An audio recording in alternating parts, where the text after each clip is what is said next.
Sekjen Kementerian Pertahanan RI periode tahun 2010 sampai tahun 2013, Marsdia TNI, Purnawirawan Eris Herianto, mengatakan kerjasama pembuatan jet tempur Korea Selatan Indonesia memberikan sejumlah manfaat dan peluang bagi Indonesia. Eris menyebutkan setidaknya ada 7 manfaat bagi Indonesia dengan ikut program pengembangan jet tempur generasi ke-4,5 kV 21 Boramae yang sebelumnya dikenal sebagai program KFXI-FX ini.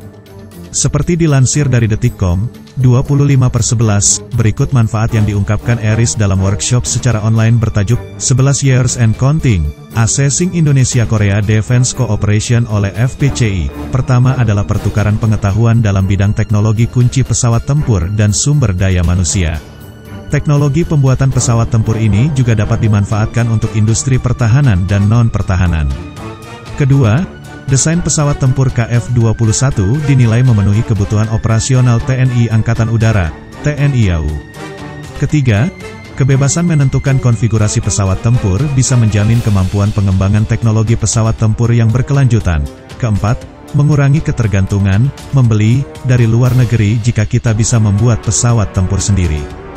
Kelima, dari pembuatan pesawat tempur sendiri adalah soal perawatan, perbaikan, modifikasi, dan integrasi persenjataan yang bisa dilakukan sendiri. Keenam adalah biaya operasional yang tentu lebih murah. Ketujuh adalah membuka peluang ekspor pesawat tempur, yang harus dilihat dari sisi strategi pemasarannya. Nilai strategis. Sebelumnya, Wakil Menteri Pertahanan Republik Indonesia M. Herindra mengatakan, jet tempur KF-21 Boramae memiliki nilai strategis dan akan menjadi bagian dari sistem pertahanan udara Indonesia. Hal itu dikatakan M. Herindra kepada Menteri Pertahanan Republik Korea Yang Mulia Lee Jong-suk saat menghadiri Ceremony of Celebration of KFXI-FX, KF-21, di Sacheon Air Base, Gyeongsang Selatan, Korea Selatan pada Rabu, tanggal 28 September tahun 2022. Wamenhan menambahkan, program KFXI-FX merupakan program pengembangan bersama yang dilaksanakan oleh kedua negara, yakni ROK dengan RI. Dijelaskan bahwa perjalanan program kerjasama ini cukup panjang, diawali dengan penandatangan Letter of Intent, LOI, oleh kedua negara pada tahun 2009. Kemudian dalam proses kerjasama ini juga mengalami renegosiasi hingga akhirnya berhasil mencapai kesepakatan yang lebih solid pada November tahun 2021 secara musyawarah ketika kedua pihak telah merumuskan kembali sebuah joint agreement.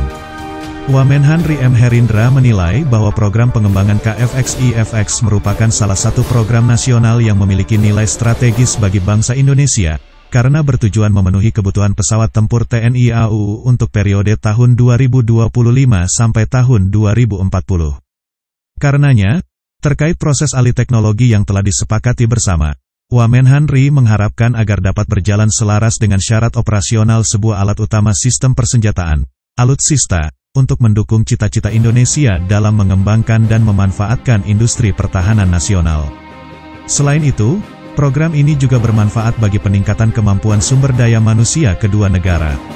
Indonesia telah mengirimkan 37 personel engineer dan 2 personel pilot uji dari TNI AU yang bersertifikasi internasional untuk mengikuti kegiatan di Korea Selatan sebagai upaya proses alih teknologi. Indonesia menargetkan mengirim 100 personel engineer, yang secara rotasi akan mengikuti program di Korea Selatan.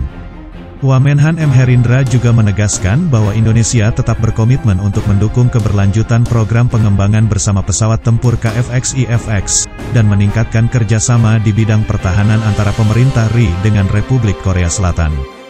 Diharapkan program pengembangan KFXI-FX akan selesai pada pertengahan tahun 2026 dan setelah itu pesawat mulai diproduksi massal.